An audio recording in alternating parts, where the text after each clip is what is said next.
Well, hello everybody. Welcome to another episode of the Singles Ministry. And we are live tonight with an exciting episode. It's going to be epic. It is going to be epic. It's going to be different. And we have a special guest tonight. He's not in yet, but as soon as he gets in, we will jump right into the what we call the nitty gritty of the episode tonight.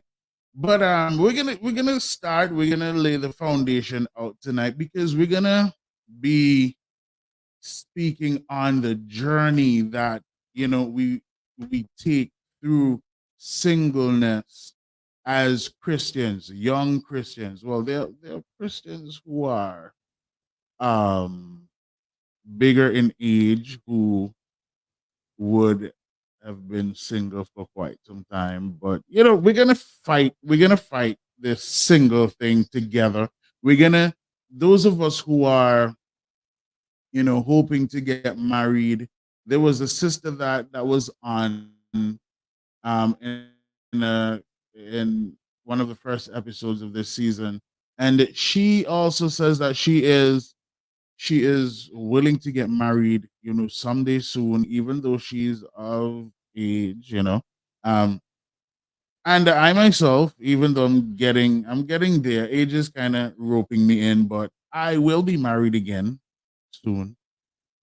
And God is looking at our hearts. He knows our desires, and He will grant the desires of our hearts. Amen. So,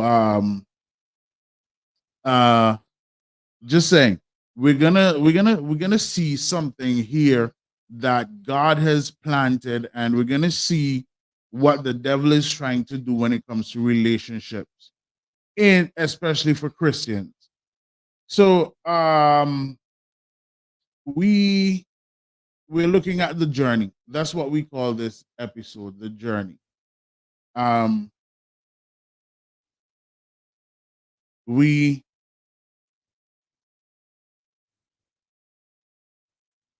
we want to be able to identify some things that are biblical, and identify some things that the devil, some strings that the devil is trying to pull when it comes to relationships. And we want to work around it. We want to just ignore the devil. The Bible tells us, resist the devil and he will flee. So we're going to work around all of his tactics, and we're going to identify some of these things tonight. Now, we are waiting on our guest tonight. Honestly, I'm so excited, right? He just sent me a message on WhatsApp, and I'm looking at it. I responded, waiting on him to say what he has to say, because we want him to join in. We want him to join in, and we need to get the ball rolling, because trust me, this episode is going to be epic, in Jesus' name. So, um, first of all, first of all, I am divorced. Do we consider that single? Yeah. I would I would hope so. I'm sorry, no offense. Yes, I am. Yes, I am single. For boy, I don't want to tell anybody that I'm single and ready to mingle for anybody to get any ideas.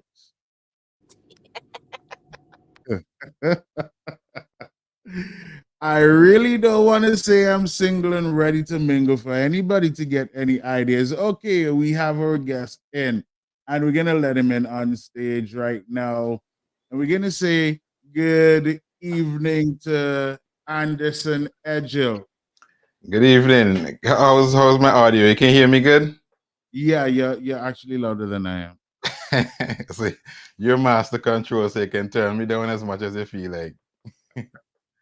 Yeah, so we have Anderson Edgel with us tonight on our episode. Look, listen, I'm super excited because as I said, we're gonna take this journey through singlehood, that Christians being single and the things that the devil is trying to stick on us.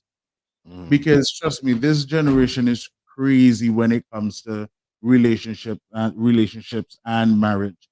It's crazy. We have a lot of people in the church. There's a word that I really want to leave back in 2022. It's called trauma. Anything that has to do with trauma, I want to just put it in a bag and leave it back in 2023 because we utilize that word a little bit too much, and everything is everybody's traumatized right now and in everything. But we're gonna get right into it, the journey. Now, Anderson, you and I go way back. Like, and sometimes people would have thought that we were blood brothers at one point. Like they would have seen us everywhere together. And honestly, our journey through single life is closer to what God would have wanted than what we're seeing today.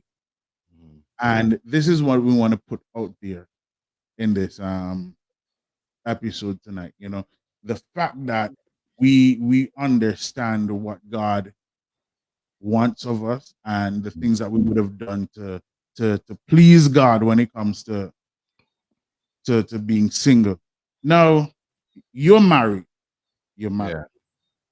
Yeah. I just mentioned earlier that I'm divorced and I'm wondering if I'm still single. But yes, I'm single. Yeah, I'm single. Soon getting married again. Just not telling anybody I'm ready to mingle because these young people they get ideas really quick. But yeah, when it comes to being single, let's go right back to the beginning. Before you started dating, because I'm not gonna say that your wife was your only relationship, but somewhere throughout understanding that you had feelings for the opposite sex and getting married, what was the feeling like? Well, I think that journey would not have been very different from most people. All right. I think at a certain age, I guess going into adolescence, you start to realize that all of a sudden, you're excited to be around girls, and as we say, colloquial language, you're gonna go and trouble some girls. It doesn't mean they're gonna harass them. It just means that you're gonna flirt with them, have conversation. As we used to say back in our day, throw some raps. I don't know what the Gen Zs are saying now, but so like most other young men my age, yeah, so you at that age, adolescence, in your teens, you get excited, being around girls, and then you go a little older, you want to have a girlfriend, and then later on you pair off with somebody that you think you really find attractive, and you try to go through that phase, what we know in the Christian world as courting. So we go through that phase. So I think my journey would have been, well, I hope it's typical, but I would describe it as very typical. You find somebody that you're attracted to, and you start to date that person and spend a lot of time with that person. Like I said, I'm married now. I'm not gonna say anything to incriminate myself. I'm not gonna say anything that will cause my wife to learn new information about that phase that she may not have known about. But I can't say that she was the only person. She can't condemn you now. I can't say that she was the only person that I would have dated. I had a few other relationships, not simultaneously, of course, right? Sequentially, right? So I Uh, had a few other light relationships before, but I think by far the most serious of all of them would have been with the person who I ended up marrying to. that is awesome because just listening to what you were saying brought up some points that I really want to touch on.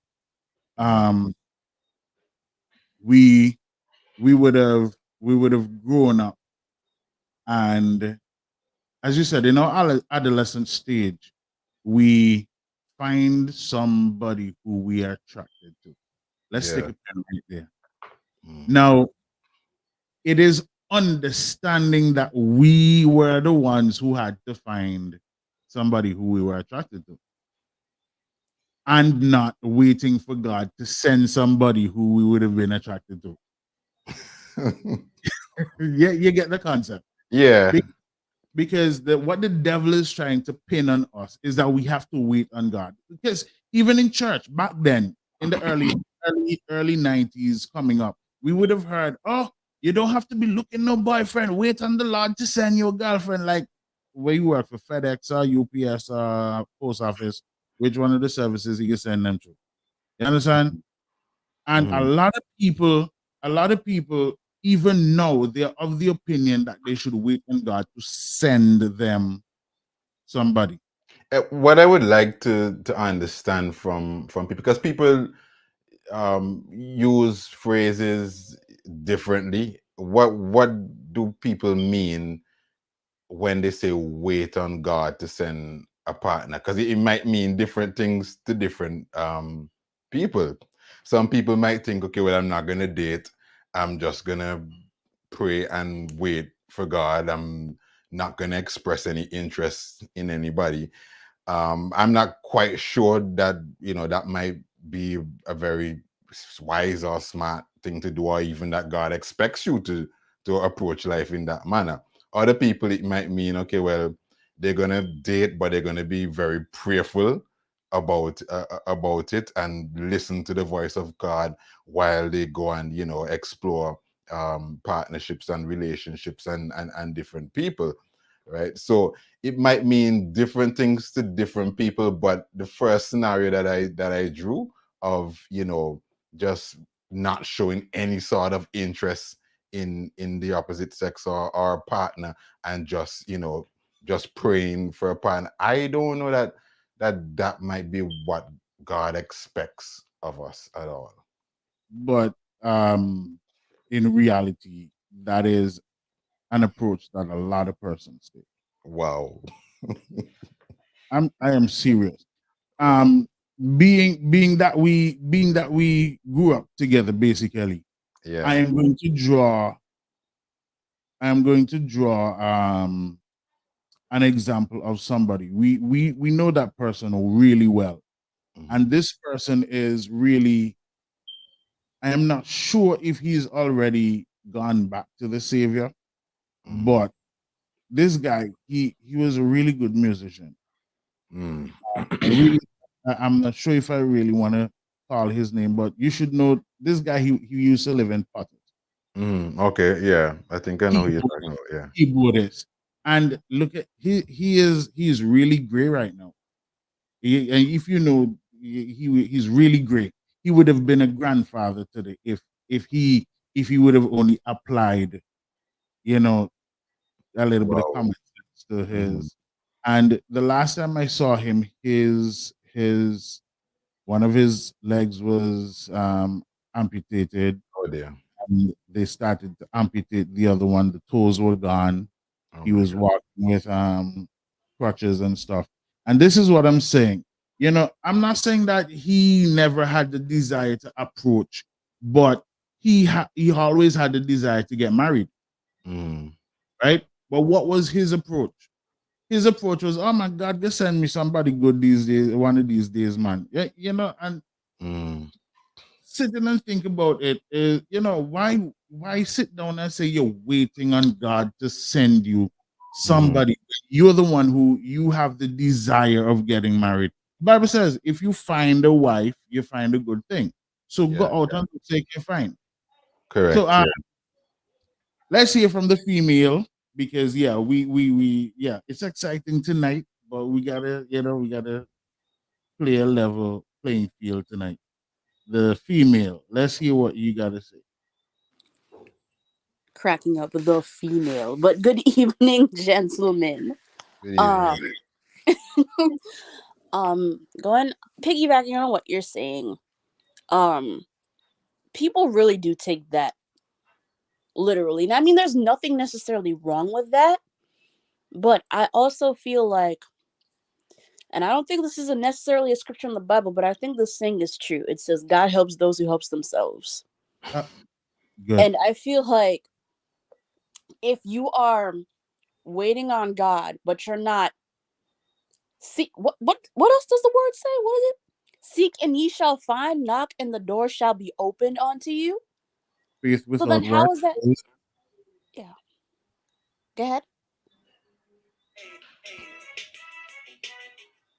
Brother Steve, you're saying something? No, I was saying faith without works is Dead. Dead. That too. That Mhm. too. And faith is an action word. Like, I'm seeking God for my husband, and I know he's out there somewhere, but I know I'm not gonna find him if I'm sitting in the house all day. I gotta go Mhm. outside. I gotta go outside. So that's just my 2 cents. Mhm. okay, great. So here we have it. We're at that point. So as you said, we're piggybacking on everything that you said, right? Until we Mhm. get to another stage. So we're looking for that individual who we connect with. Back in the day, personality was a big thing. Um, it wasn't dependent on you're fat, you're black, you're skinny, you know. Even though yes, we had preferences, but it wasn't more of the physical like it is now. Uh-huh. Because growing up, I could remember being in a crowd and hearing somebody say, "Wait, he there with she?" Like Yeah. basically looking at the outward appearance, like like, oh wow, But we were of the opinion that every bread have you butter and every biscuit have you cheese, Mhm. right? But in today's generation, we're seeing that if you can't take good Instagram pictures, me you can't do it. And if you can't carry me to buy lobster thermidor and seafood pasta on the side and drink caviar, and so we can't be together because we gotta be taking these pictures to post on Instagram and Facebook. Mhm. And I think that is there was a video that I watched earlier this week stating that professionals were hired by Google and Facebook to look into personality traits and learn how to distract them. So you see, Facebook is so they're distracting us right now with we need the trends that we have to follow. And you notice there's a button on every social media platform that says follow. Mhm. So if everybody follow, who lead? Mhm. So it's a generation we're living in where everything has to do with following and following a what? Following a trend. Mhm. And that is breaking us so badly because it kills our attention from the long-term goals in life. You see that if I'm always on my phone, okay, yes, I have a girlfriend or whatever the case is, but I'm always on my cell phone. Me not ready to get married now because yeah, me have to take picture and selfie, kind of thing to put on my Facebook status and thing and thing. So relationship talk and marriage talk now come right now because I have to live my life, and that's the statement that the young people make nowadays. I Mm, have to live my life now. Um, coming up, and we would have chosen somebody. Um, what was it like being accepted into the family? you're asking me? Yeah, I think I had a very positive experience being accepted into the family. I know I've heard stories about other individuals who have a rather difficult time, but I so you're referring to the partner's family, right? yeah, your partner's family. Yeah, yeah. I can say I had a very positive experience, and I would wish that most people have that experience as well. But I mean, it really boils down to the nature of the people and the family that you're connecting with. That's not something that we have much control over, really. Yeah, you're right. We personally don't have control over that. Mm, But I'm saying, you know, when it comes to if you're choosing somebody, mm, why should you? Okay, I'm not saying that parents can't advise you, but why would parents scrutinize everything? Like, for instance, I'm gonna touch this a little. I spoke to a young lady some time ago. She told me her fiance is he proposed to her. So she said to him, okay, we're gonna have to go to my parents with this mm, because I'm accepting. So we're gonna have to go to my parents with it. Now, mark you, parents are big people in church and yada yada yada. So they approach her parents with the um the idea that he proposed, and yeah, they want to start the journey to marriage. And the questions that were asked, oh, do you have some way to put her if you get married to her now? Um, how do you think that the money that you're working for will be able to support her? And if you lose your job today, and a bunch of stuff that to me I don't think was relevant to the situation because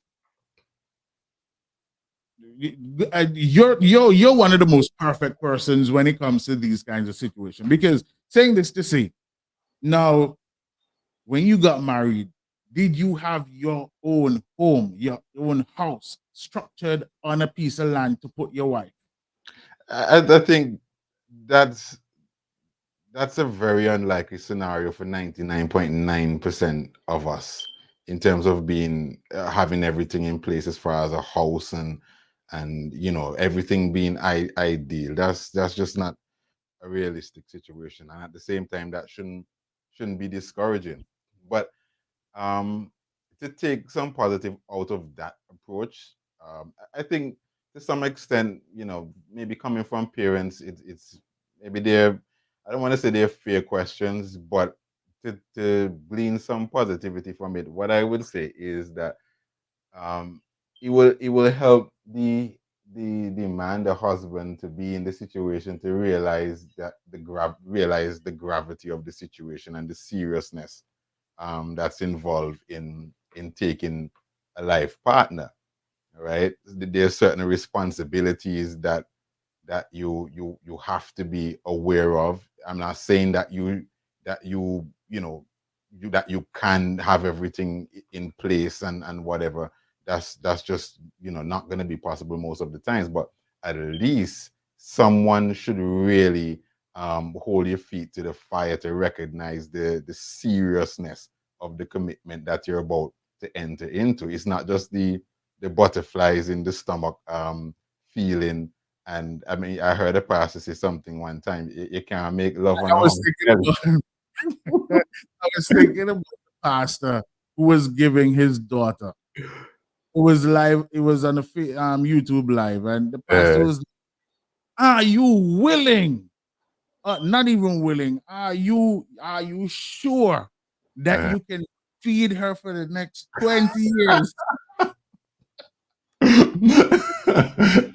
So these are real things that you have to consider. So I think any parent really should try to be encouraging and supportive, while at the same time, trying to prepare the man with whom the responsibility falls. Try to prepare them mentally and emotionally, and start having them, thinking in the right manner, as far as being a provider and everything that God would expect us to do in a relationship and in a marriage. So yeah, you don't want to be too harsh and focus on the negative side, and try to overwhelm, because you're talking about young people here, right? But you want to be supportive and encouraging, while at the same time, shedding some light on the gravity of the situation, and what's expected, as far as being able to uphold certain responsibilities. But can we be honest? Mm. Owning a property right now is not as easy as it was before. Because everything has gone up except salaries.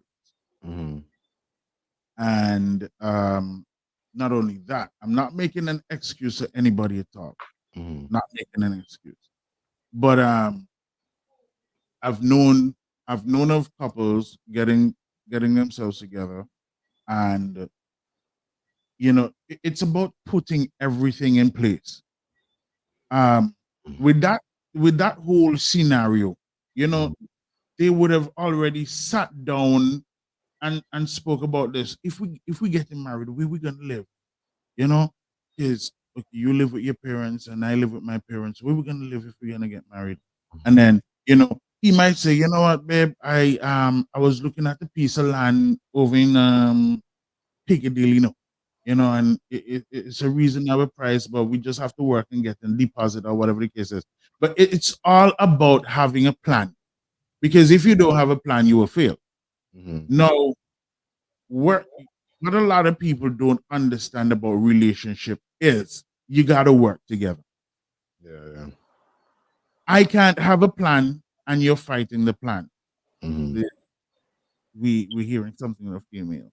Something from the I was gonna let y'all men have your moment, but I have to interject here. As we said in a previous session, it is a team effort.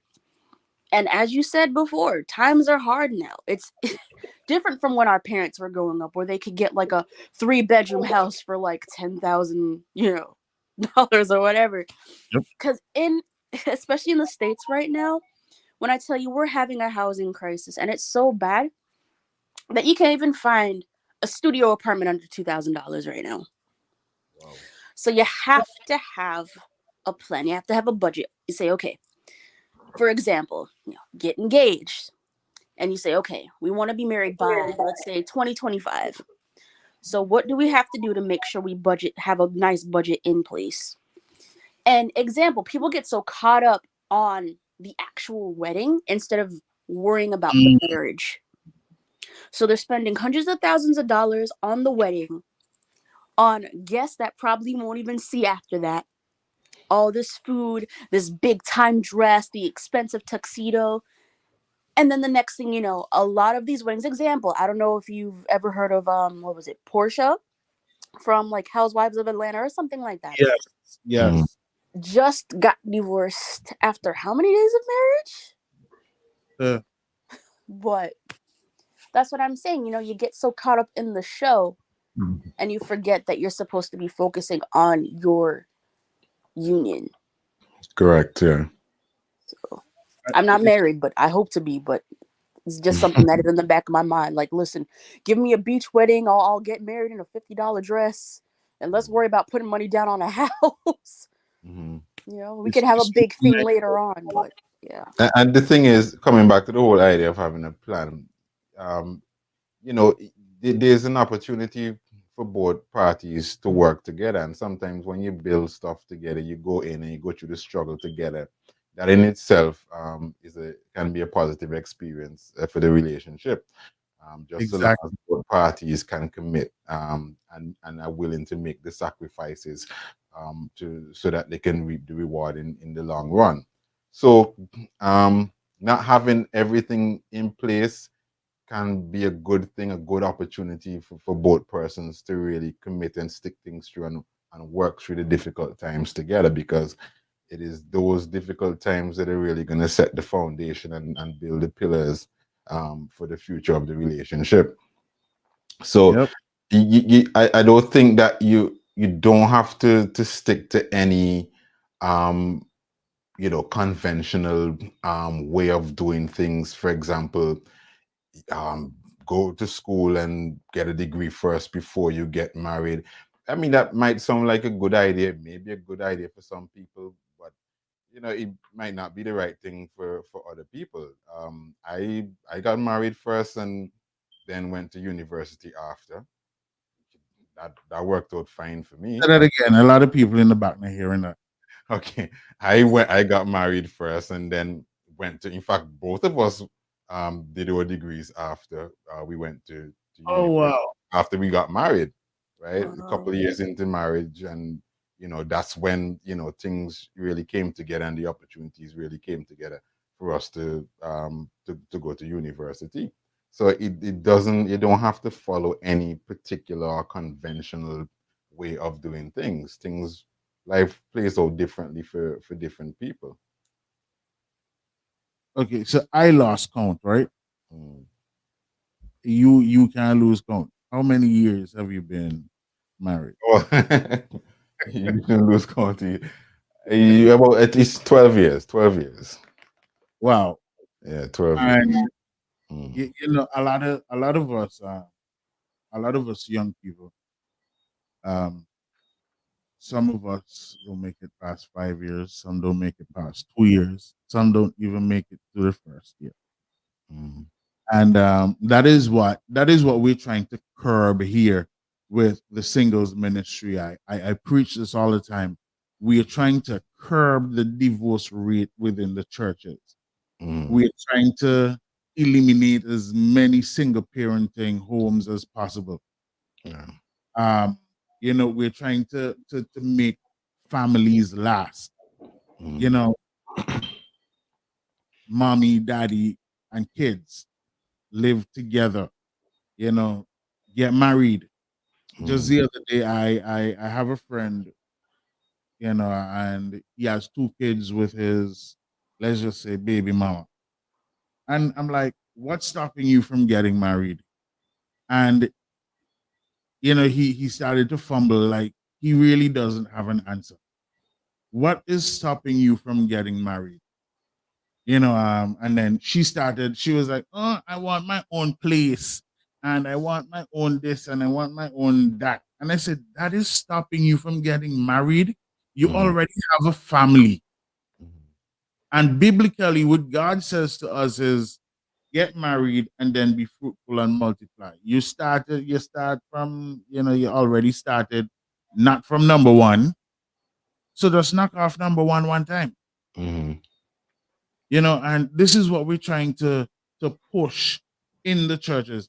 And a lot of people keep telling me that, I don't know if this is what they're trying to say, that they don't want to hear from the singles ministry because they already have their boyfriend or their girlfriend, which it's a community that we're trying to build here to, enhance what God has given us to enjoy. Mm.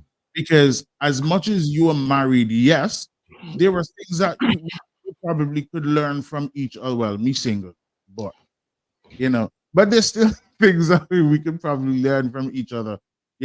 Even though one has been married or you would have had your partner for how many years, we could still learn from each other. And it's a community that we're trying to build here. Mm. because I'm not telling anybody that I know it all. So anybody that has that idea that Steve believe he knows it all and he the greatest marriage counselor or whatever, that's not it. We're a community.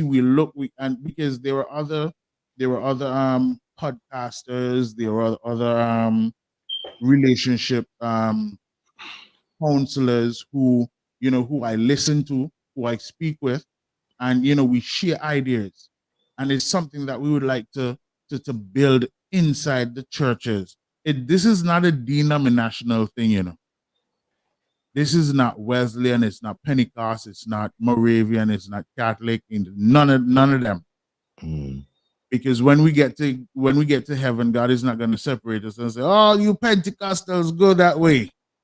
All you Moravians go." No. We're all children of God. Yep. So it is something, because again, I've grown up in the Wesleyan church. I may not find my spouse in the Wesleyan. I may not find her even in Pentecostal, So it's a case where we have to split the barrier, pull down the veils on them, and that's separating us as denomination.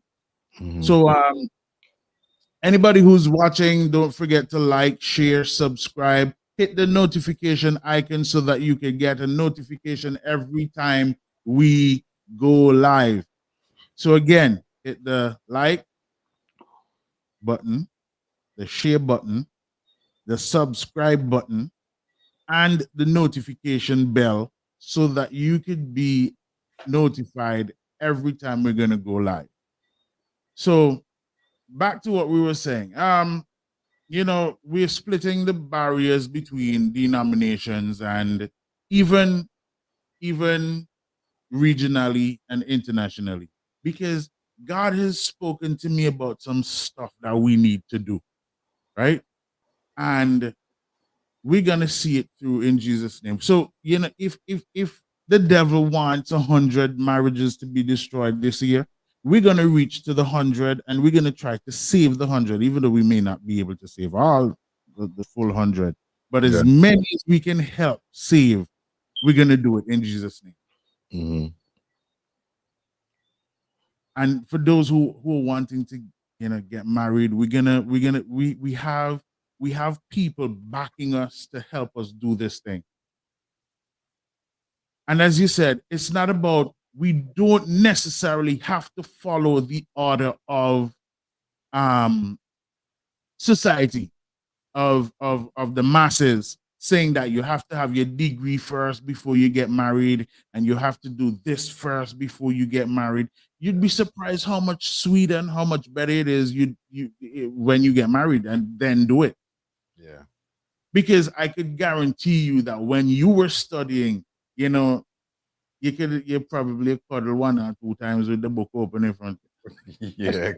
I mean, it is one of my most fun memories and experiences as a married couple, going to a new country and just having that experience by ourselves, being away, studying in school and that sort of stuff. That in itself was an incredible experience. I think maybe that helped me to excel, because I had access to some extra comforts that other people didn't have access to at the time, that my peers didn't have access to. So I guess I can say that gave me somewhat of an advantage, right?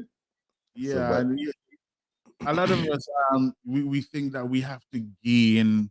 Oh, I have to gain my degree before I get married. I have to build my own house before I get married, and I have to achieve so many things before I get married, because in our Antiguan society, we have some people say, "Oh, you hung off yourself," like.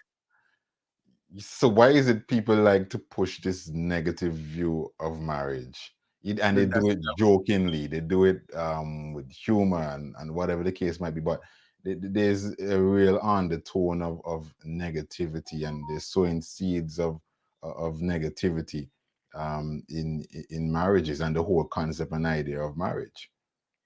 it's what the devil does. Yeah, Because from inception, um, this is why he spoke to Eve, so that, because remember Eve was Eve was a part of Adam. So he did the separation right there when he spoke to her and got her to listen to him. mm, So she actually separated, because remember, she knew the truth. yeah. So, and God didn't tell her the truth. God told Adam the truth. Yeah. So the devil separated her from Adam and the truth when he Mhm. started speaking to her. Yeah. And this is what he's doing even now, trying to Mhm. separate the woman from the man. Oh, I'm a strong black woman. Oh my God. I don't need a man. Steve, I think you need to repeat yourself. Somebody didn't hear you. Say Um, for the folks in the back. I'm saying this is what the woman is saying now. Not that I'm saying it, you know. I mean, really and truly, I'm not even convinced that the woman wants to be a strong, independent black woman. Oh, I We forgot really that. don't. I don't forgot doubt that if she has to, on the circumstances, she can rise to the occasion. But I'm not convinced that she prefers to be the breadwinner and the strong, independent black woman. I'm not convinced of that. Coming I know from a she can. She female, has the potential to, but I don't think she prefers that. She coming from rather a has female, we really don't. I'm just saying, we really don't.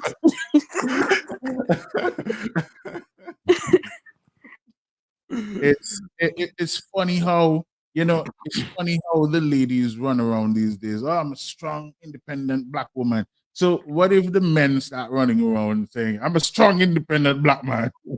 Well, we have two strong, independent people coming at each other, and that's some weird energy. That energy not matching. Yeah, it sounds like the Clash of the Titans right Yeah. But here's the thing, a lot of us had to be strong and independent because we had to. And this is another reason why it's so important to choose your life partner carefully. Because think about it, right? Say, God forbid, my husband ends up getting sick, and his income was the income that was sustaining the household, and he's not getting any income because they're not giving him sick pay. Then what? We could lose the house. We can't take care of the kids. And it's just, again, back to the whole thing where it's a team effort. Sure, my husband is telling me, hey, you don't have to pay for anything. You don't have to worry about anything. I got you. But me, no, I would say, hey, listen, I got your back. And I personally want to hold my own as well. So if God forbid something happens to you, I can help out and I can help with the kids and we don't have to worry. It's a team effort. team effort. But let me state something that I learned when I was married before. Do you know that the banks they look at you better if you're married? Yeah. They look at you better if you have a partner. Okay, let's not say married. If you have a partner, the banks look at you better rather than if you go by yourself. So if you say, okay, I'm applying for a loan for a house, the house costs $80,000, and it's me and my whoever. We got two names to this. They say, okay, sure, no problem. Come and sit down. But from the time you walk in and you let them know, yeah, I'm doing this on my own, they're gonna say, okay, you're gonna need they're gonna stipulate a lot of things because it's your loan. So they're gonna be side eyeing you like, okay, well, you won, boy. Yeah. But just let them know that it's you and somebody else. And it's like, okay, yes, we can go ahead, we can go straight ahead. Because at the end of the day, what happens, and I can say this for a fact, the husband has his account, the wife has her account, the bank is gonna ask you if you want a joint account. And they're gonna put it on you like, it's better if you had a joint account, where this, everything goes through smoothly. Of course, that's what they're gonna tell you. So you see, even the system out there in the society recognizes that God is saying that two heads are better than one. That's in the Bible. Amen. Thank God for that verse. Two heads are better than one. And if out there knows that, why is it that Christians are fighting against relationship? You know the amount of single people we have in the churches. Well, what do you think accounts for that? I have a few, suspicions and thoughts on that.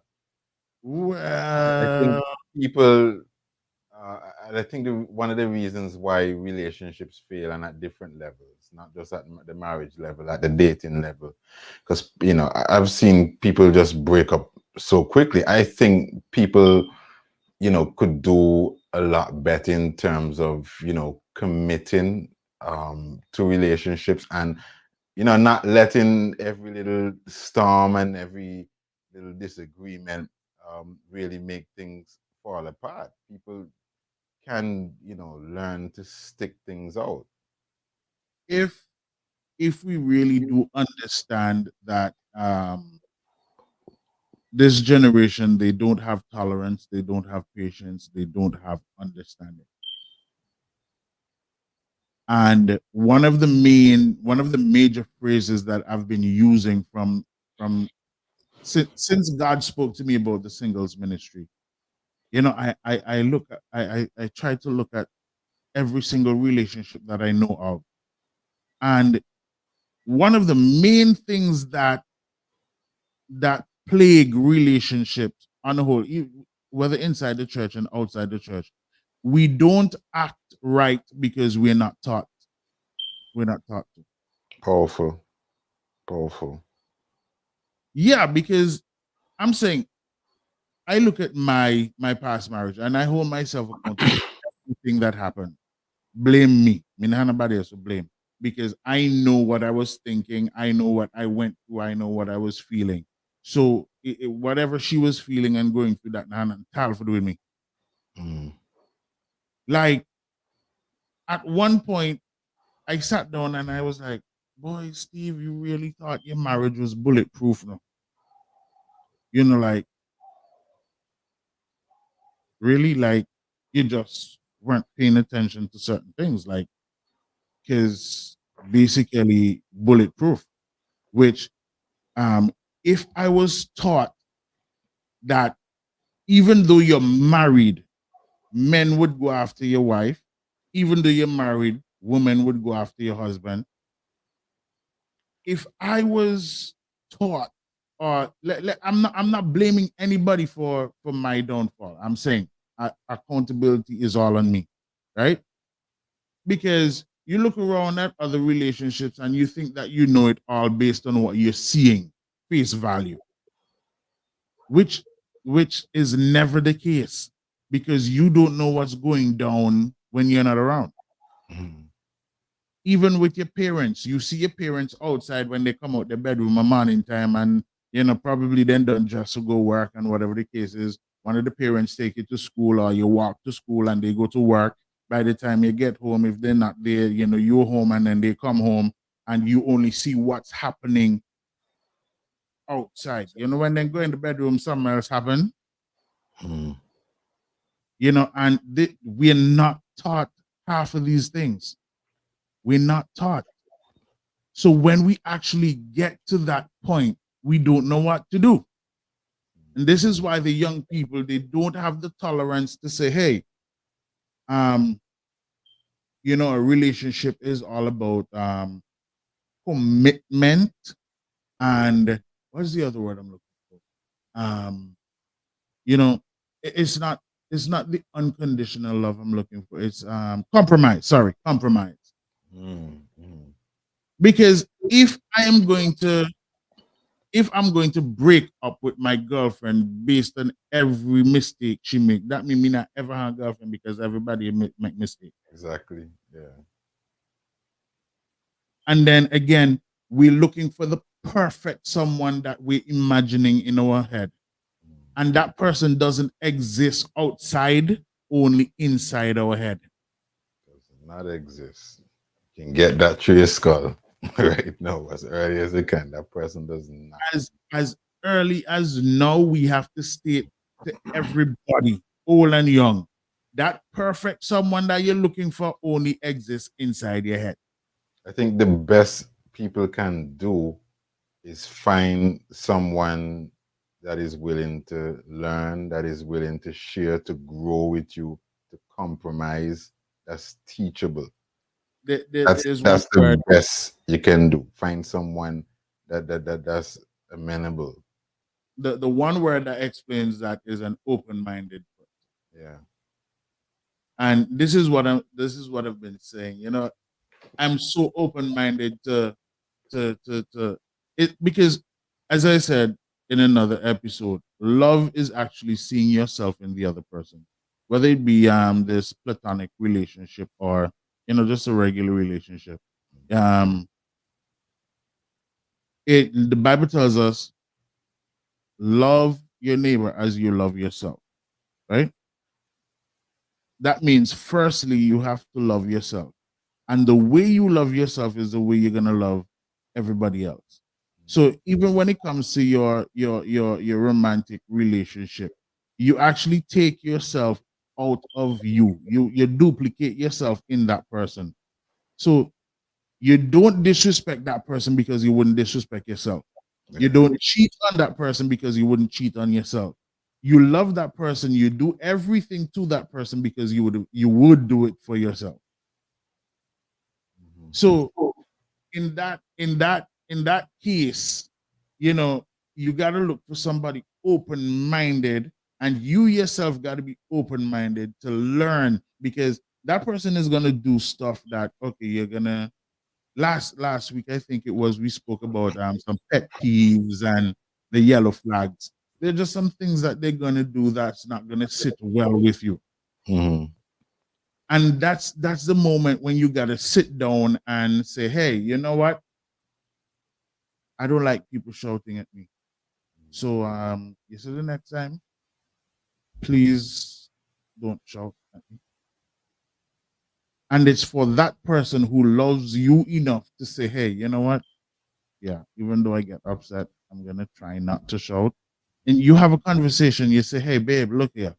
Okay, I know you don't like me shouting at you, but that's what I grew up doing. That's a part of me. But I am willing to cut it out for your sake, because at the end of the day, I want to spend the rest of my life with you. So the things that are going to trigger you, I would love to eliminate them. Now, understand, change doesn't happen overnight. So we're going to work on this together, because we're a team now. I don't say yes to each other now.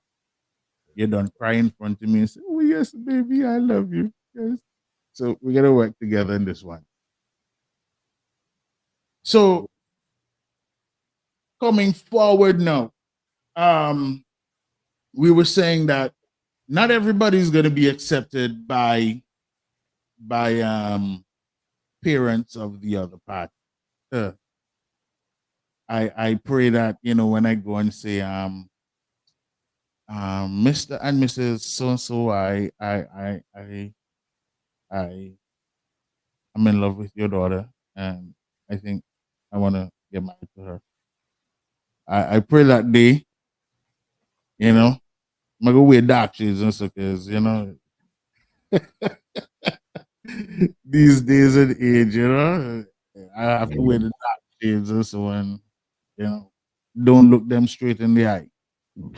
I'm gonna say, Mr. and Mrs. So and so, I've been, talking to your daughter, and I think I want to get married to her, So I'm seeking your blessing. Any question they ask me, because try, answer them fast, quick, fast, and in a hurry. But saying that not everybody's gonna be accepted, because as I said, the young lady, she said to me her parents never accepted the guy straight, because he doesn't have a house, you know, he's not making a good amount of money to their expectations, and yada yada yada yada, and all of this and all of that.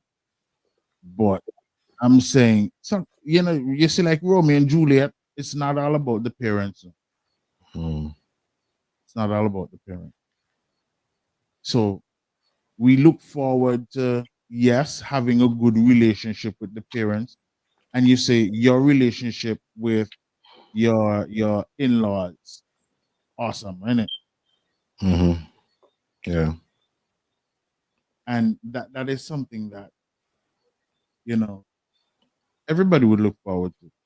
Because it's bad when you say, babe, I'm going over by mommy, and she like, you know what, come on. Yeah, it's an awkward feeling. Yeah. So now when you got engaged, we jumping straight to this now. When you got engaged, um, what are some of the challenges that you faced? Because getting engaged, you're saying you put a time frame as to when you want to get married, right? Yeah. Okay, good. So what are some of the challenges you faced after getting engaged? I think like the pressure of trying to meet that timeline to get married, and of course gathering all the resources together. But I wouldn't say it was like extraordinarily difficult to mobilize everything. I I I don't particularly remembering it being a very difficult experience, except um and this is weird for me second guessing myself a lot. I think Second thing. yeah, that would have been the biggest challenge that I experienced after getting engaged. And that went right down to the day I set my foot at the altar. Just second guessing everything. Yeah. What kind of support you had throughout the engagement period? Yeah, Friends. I think my parents and my in-laws were incredible. 100% support.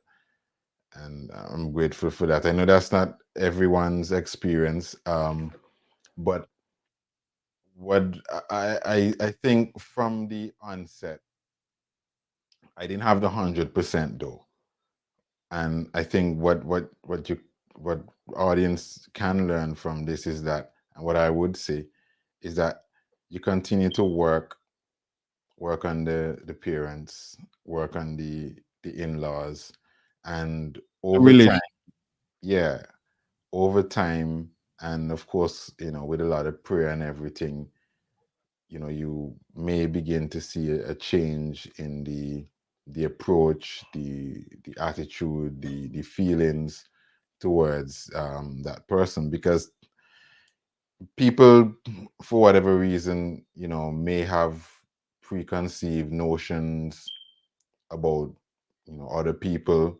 who may not come from their background, a similar background, similar experiences, and we understand that.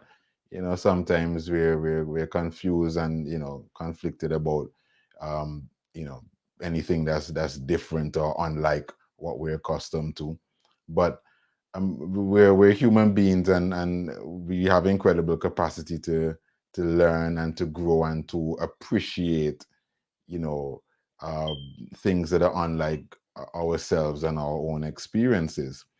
So, and I think that apart from people that are exceptionally and unreasonably stubborn and close-minded, I think most people can learn to appreciate differences, can learn to be more open-minded, can learn to be more accepting of other people from different backgrounds and different experiences.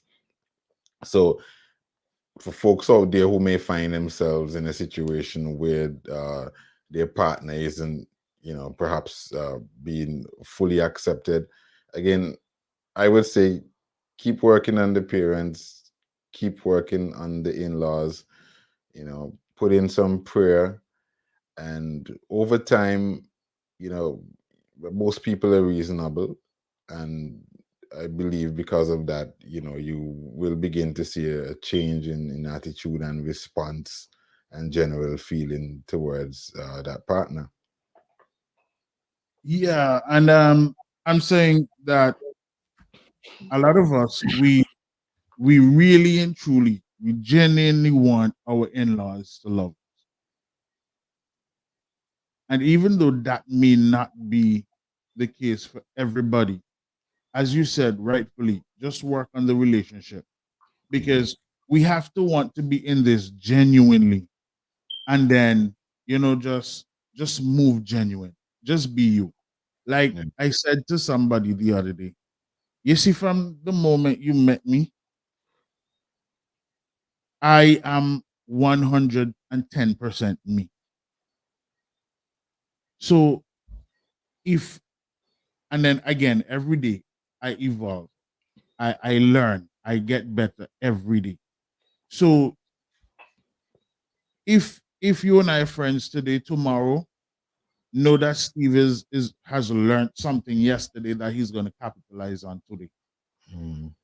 So even if, okay, we had an argument today, don't expect that argument again tomorrow, because that argument would have already taught me something. And that's where I am, because I learn every day. I'm very open minded, right? Mm.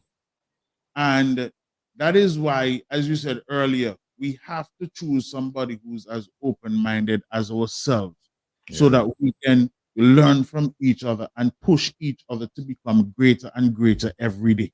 Yeah. Yeah. And then, with that being said, sometimes, a lot of people, they say, oh, me no want he because he broke. And then, me no want she because she no have nothing and she no have an ambition or whatever the case is.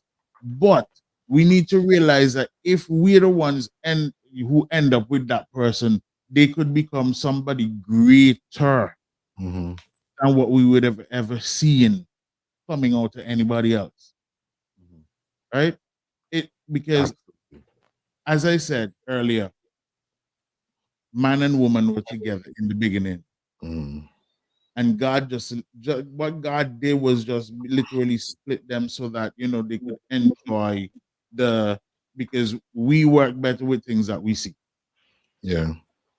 So that's exactly what God did. God just split the man and the woman, because look at it, woman was already inside man now, Mm. and God just literally just took her out so that he could enjoy himself fully.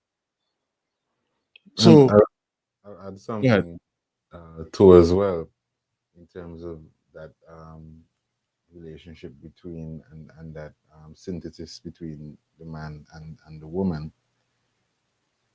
Like you'd find as well in a relationship that a positive, a good relationship, that each partner really helps to push the other partner to Yep. achieve more.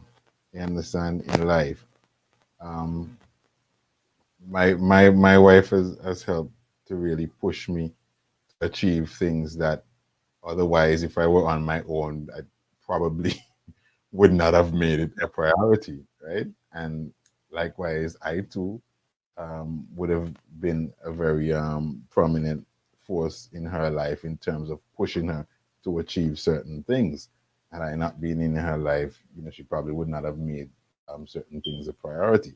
So I really think that there's a synthesis between both partners in a relationship that really helps us to become our best selves and really helps us to reach our full potential. So that's an incredible benefit that you get from being in a positive relationship.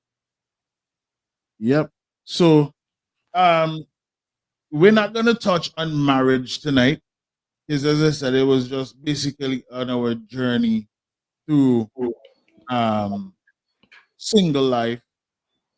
We're here at the engagement stage where we have to understand that not every in-law is going to accept and it may not even be the parents, no, not the mother-in-law and the father-in-law, no. It may be the brother-in-law, Mhm. maybe the sister-in-law that Yeah. just like you because Mhm. yeah. And what we have to do, as you perfectly said, is just to work on the relationship. Mhm. Because if the brother-in-law don't like me, and me know, okay, well, here, um, yeah, everybody knows that I'm into car racing and stuff. And I have a brother-in-law that really not like me. Car racing, I come up, my buy one ticket, we go. Like I go car racing together. You know, Mhm. Yeah. build a kind of relationship Exactly. with, And yeah, as believers, I mean, those are the types of outreach and demonstrations of love and kindness. evangelizing and stuff. Yeah, Yeah, that God expects us of us. So it's not doing anything, really outside of the ordinary, as what you would have been doing as a believer. But those are the incredible things that you can do to really, blessed thing. build bridges Yeah. instead of tearing things further apart. Should focus on building bridges. That's an incredible example. Yeah. So we're gonna close off tonight, and we really didn't hear much from the young lady, our co-host there, as she said she was enjoying the the interaction with the men. But based on where we're at in the conversation, how do you feel, Erica? How do I feel? Yep. Honestly, I feel like it gives me hope. Because let me be honest, I was the kind of person where it's just like, I just have to have my career together. I have to make sure I get this degree first before I get married. And, to hear from a different perspective, and thank you, sir, for being here tonight. To hear that, you and your wife made it work, that you did all of this and were very successful after marriage, it gives me hope. So thank you for that. And to everybody watching, again, you don't always have to do everything the conventional way. Definitely. So again, we're at the end, and I say to everybody, hit the like, the share, the subscribe button, and hit the notification bell so that you can get notification every time we're gonna go live. And to you, Mr. Edgel, I would love to, you know, say how grateful I am that you accepted to be here tonight, that we can, just reach out to the Christian community, even those who are not Christians who are watching, you Yeah. know, they could I know that God is gonna at least, touch one, at least one. So we're gonna invite you again further on where we speak about the marriage journey, because we're not only catering for the singles but for the engaged ones who may need some hope as to entering the marriage stage. So again, I say thank you for being here tonight, and peace out. All right. Thank you. Thank you. It was a pleasure being here with both of you, Erica and Steve. Thanks again for having me, and to all the audience. It was a pleasure being in your company. Good night. Good night, everyone. Good night.